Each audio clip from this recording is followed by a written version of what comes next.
Bom dia, boa tarde, boa noite, pessoal, tudo bem? Professor Marcelo Frison aqui para mais um vídeo e hoje vamos dar continuidade ao estudo do período composto por subordinação. Vamos conversar especificamente sobre as orações subordinadas adjetivas. Então, desde já, por favor, segue o canal, ativa o sininho, curte o vídeo, compartilha com os amigos para que este conteúdo chegue a mais gente que está se preparando para o Enem e para outras provas por aí. Então, vamos começar observando o seguinte: se tu não assistiu ao vídeo anterior, eu peço a gentileza de que tu assista, porque no vídeo anterior eu falei sobre as orações subordinadas substantivas, mas comecei o vídeo falando sobre frase, oração e período. E esses conceitos são importantes também para a gente estudar as orações subordinadas adjetivas, né?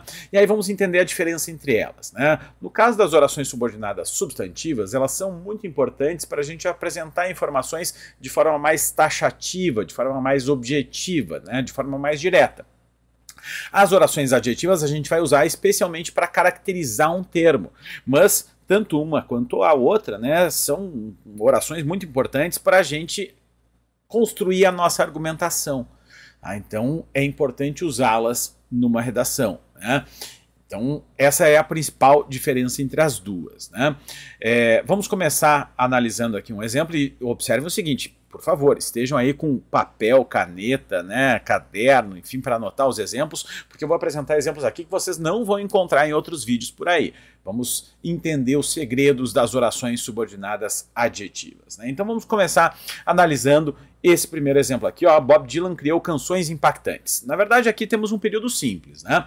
O sujeito Bob Dylan criou verbo transitivo direto, canções impactantes, o seu objeto direto, que é constituído então do substantivo canções e do adjunto adnominal impactantes, né? Do adjetivo que funciona como adjunto adnominal, então, impactantes. E é justamente esse adjunto adnominal que a gente pode transformar numa oração subordinada adjetiva. E aí o período composto vai ficar assim: Bob Dylan criou canções que impactam. Então, Bob Dylan criou canções é a oração principal, que impactam que é a oração subordinada adjetiva. E aí notem que a função sintática dessa oração vai ser justamente adjunta adnominal. Quer dizer, ela vai exercer a mesma função sintática que aquele adjetivo exercia no período simples, né? A gente viu nas orações substantivas que elas podem exercer 6 funções sintáticas, de acordo com a classificação de cada oração substantiva, né? Elas podem exercer função de sujeito, predicativo, objeto direto, objeto indireto, complemento nominal e aposto. No caso das orações adjetivas, elas sempre funcionam como adjunto adnominal, independente de ser uma oração adjetiva restritiva ou explicativa, certo? Não importa qual é a classificação, a gente já vai ver as classificações das orações adjetivas, né? Mas, independente de qual é a classificação delas, elas sempre funcionam como adjunto adnominal. Muito bem, esses são os primeiros detalhes a respeito, então, das orações subordinadas adjetivas, né? Agora, vamos para uma informação importante. Ó, nem sempre é possível transformar uma oração adjetiva num único adjetivo. Olhem esse exemplo. O cigarro, que provoca câncer de pulmão, é uma droga legalizada. Esta oração subordinada adjetiva, que agora aparece no meio do período, né? Antes, o período anterior que a gente viu, a oração adjetiva aparecia no fim, né? Mas aqui temos então a oração adjetiva no meio. Esta oração, ela não é transformável num único adjetivo. Não existe um único adjetivo que me dê a mesma informação contida nesta oração adjetiva, né? Eu não tenho como transformá-la num único adjetivo, diferente do que acontece aqui. Nesse primeiro exemplo, eu posso fazer esse caminho inverso, eu posso, né, transformar Bob Dylan criou canções que impactam em Bob Dylan criou canções impactantes. O sentido vai ser o mesmo, tanto nesse período composto quanto nesse período simples. Mas aqui não. Eu não tenho como transformar essa oração adjetiva num único adjetivo, e isso vai acontecer com várias orações adjetivas, né? Então, segunda observação importante é esta, tá, pessoal? Não temos como transformar qualquer oração adjetiva num único adjetivo. Depois, as orações adjetivas sempre se iniciam por um pronome relativo e se referem a um termo antecedente, quer dizer, é justamente um termo que está sendo retomado por esse pronome relativo. E esse termo pode ser um substantivo ou um pronome. Vamos ver esses exemplos aqui, ó. Bob Dylan criou canções que impactam, né? o que, o pronome relativo que introduz a oração adjetiva, está retomando justamente o substantivo canções, tá? Que está na oração principal, né? O período simples que deu origem a esta oração subordinada adjetiva é justamente canções impactam. Agora, o próximo exemplo. Todo cachorro precisa de alguém que lhe dê atenção. A oração principal é todo cachorro precisa de alguém.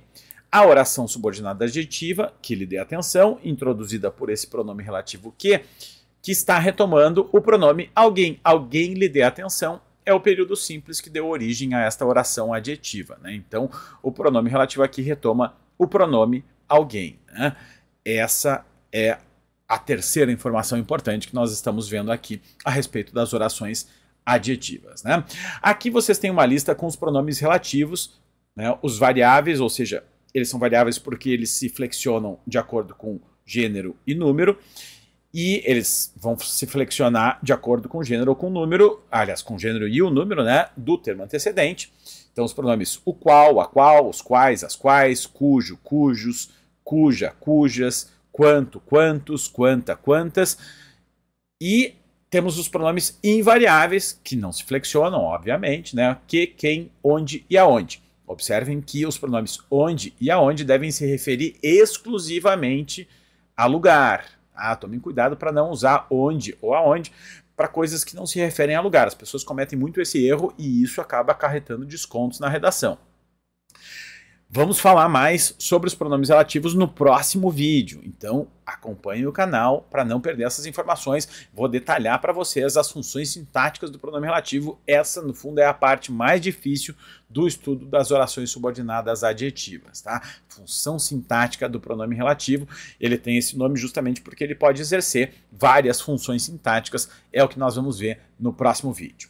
Seguindo aqui então, as orações adjetivas indicam uma restrição ou apresentam uma explicação para o termo antecedente, por isso elas são nomeadas justamente como orações subordinadas adjetivas explicativas, para essas que apresentam uma explicação, e orações subordinadas adjetivas restritivas, para essas que indicam uma restrição. Na língua escrita, elas vão se diferenciar pela pontuação. Na língua falada, geralmente a gente consegue perceber a diferença entre elas pelo contexto, pelo tom da fala, né? Mas na língua escrita, a gente tem que separar a oração subordinada adjetiva explicativa por vírgulas, né? Então, o primeiro exemplo aqui, ó, os alunos que estavam no pátio foram chamados pela direção. Teoricamente, na língua falada, eu tenho que separar a oração principal da adjetiva explicativa por uma pausa, né? Uma breve pausa na fala. Mas na língua escrita, isso é importante, temos que separá-la por vírgula, caso ela apareça no fim do período, ou por vírgulas, né, caso ela esteja no meio do período. No caso da oração adjetiva restritiva, a gente tem que dizer o período de forma mais rápida, né, sem pausas, né? Então, os alunos que estavam no pátio foram chamados pela direção. Essa seria a forma correta de a gente pronunciar um enunciado assim, né? E na língua escrita, então, não separamos a oração adjetiva restritiva da oração principal por vírgulas, tá? Muito bem, agora vamos entender a diferença de sentido entre uma e outra, né? Esse enunciado, os alunos que estavam no pátio foram chamados pela direção, portanto, com uma oração adjetiva explicativa, separada por vírgulas, né? Nesse período aqui, a gente vai entender que todos os alunos foram chamados pela direção. A oração adjetiva apenas está explicando que todos eles estavam no pátio, todos os alunos estavam no pátio. Quer dizer, se a gente suprimir essa oração subordinada adjetiva explicativa, o sentido da oração principal não se altera. Quer dizer, os alunos continuam sendo chamados, todos eles, né, sendo chamados pela direção, certo? Agora, quando a gente retira as vírgulas, quando a gente usa uma oração subordinada adjetiva restritiva, né, sem as vírgulas, portanto, nesse período aqui a gente vai entender que foram chamados pela direção apenas os alunos que estavam no pátio. A gente pode deduzir, inclusive, que havia outros alunos em outros locais da escola, mas esses alunos que estavam nesses outros locais, eles não foram chamados pela direção. Quer dizer, a oração adjetiva está restringindo o sentido da oração principal. E se a gente suprimir essa oração adjetiva do enunciado, né, o sentido da oração principal vai se alterar. Quer dizer, o sentido da oração principal vai passar a expressar o mesmo sentido da oração explicativa. Quer dizer, o mesmo sentido do período que a gente viu no slide anterior. Então, retirar a oração subordinada adjetiva restritiva altera completamente o sentido do que a gente está dizendo, né? Aqui, apenas alguns alunos foram chamados. E notem como a gente pode deduzir mais informações a respeito desse enunciado, né? A gente pode deduzir que havia outros alunos que não foram chamados pela direção e que esses outros alunos estavam em outros locais da escola, foram chamados apenas aqueles que estavam no pátio, né? E aí vamos observar também o seguinte, né? Algumas orações subordinadas adjetivas, elas só podem ser explicativas, enquanto outras só podem ser restritivas. Por exemplo, ó, o cigarro que causa câncer de pulmão é uma droga legalizada. Já vimos esse período antes, né? Esse período aqui ele só pode ser escrito com uma oração subordinada adjetiva explicativa. Por quê? Porque não existe cigarro que não provoque câncer de pulmão. Todo cigarro provoca câncer de pulmão. Então, se eu retirar as vírgulas, esse enunciado está errado, né? Eu vou estar usando de forma errada essa informação. Então, aqui as vírgulas são obrigatórias. Precisamos usar uma oração adjetiva explicativa. Diferente do que acontece no período seguinte, ó. Os cães que são peludos necessitam de mais cuidado. Por quê? Porque existem cães que não são peludos. Nem todo cão é peludo, né? Então, a gente entende aqui que aqueles cães que não são peludos, ou que são menos peludos, né, eles não necessitam de tanto cuidado quanto os cães que são peludos. E realmente, né, cães que são peludos exigem mais cuidado do que os cães que não são tão peludos, ou que não são peludos, né? Então, por isso aqui, eu tenho que usar uma oração subordinada adjetiva restritiva. Eu tenho que restringir o sentido da oração principal, porque senão eu estou afirmando uma informação errada, né? Então a vírgula faz toda a diferença, é importante observar isso. Notem mais este exemplo aqui, ó. Ela visitará o irmão que mora no interior. Opa, estou usando uma oração adjetiva explicativa, né? Porque separamos a oração principal da subordinada adjetiva por vírgula, né? E aqui a gente entende que essa moça aqui, ela tem apenas um irmão, e esse irmão mora no interior. Quer dizer, a oração apenas explica que ele mora no interior, né? Agora, se eu retiro a vírgula, se eu passo a ter aqui uma oração adjetiva restritiva, né, eu vou entender que essa moça agora tem mais de um irmão e que ela vai visitar especificamente aquele que mora no interior. Eu não sei exatamente quantos outros irmãos ela tem, mas ela com certeza tem mais de um irmão. E esse outro, ou esses outros irmãos, não moram no interior, porque ela vai visitar especificamente este que mora no interior. Esta é a diferença de sentido entre essas duas orações, né? Aí notem como a vírgula realmente faz toda a diferença, como é importante dominar o sentido de cada tipo de oração para a gente conseguir dizer exatamente aquilo que a gente quer dizer e não algo completamente diferente, né? Então, o vídeo de hoje era isso, pessoal. Por favor, deixem o seu like, ativem o sininho, sigam o canal, compartilhem com os amigos para que esse conteúdo chegue a mais gente que está se preparando para o Enem e para outras provas por aí. Fiquem ligados que no próximo vídeo eu vou falar sobre a função sintática do pronome relativo.